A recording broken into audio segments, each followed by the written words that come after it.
Thanksgiving lunch at my house that I live in now, which is the house Rosalind grew up.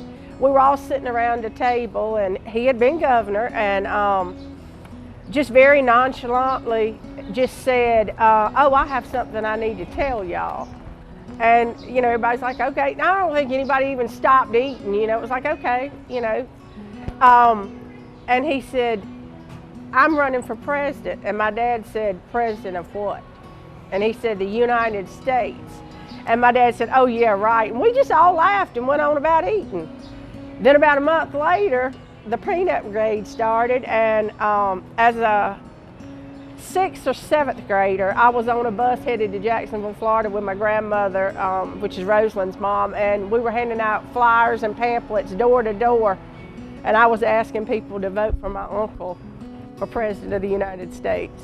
I got a call one day. I was in class, and my phone rang, and he's the only one that would ever come up, you know, private number. So I excused myself, walked out of class, answered the phone, and I said, yes, sir, what can I do for you? And he said, Andy, you have to get to your house right now.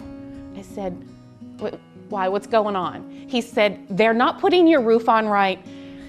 They're not listening to me, and it needs fixed or it's gonna leak. I said, okay, I am on my way. He stayed and waited to make sure I came. So I told the foreman that was building the house, I said, look, you may not know who this man is because you're very, very young. I don't care if he tells you to paint the house purple. Just do whatever he says. And everybody was happy. This is the Plains Trading Post in Plains, Georgia. We're the largest political retail dealer in the United States. Plains will always have President and Mrs. Carter here. They're always going to be here in spirit. And I mean, in every little thing that goes on here, they'll be here because we're all going to try and be a little kinder and step up our game and maybe do a little more for other people. Back in the early 2000s, President and Mrs. Carter decided that they would be buried in Plains.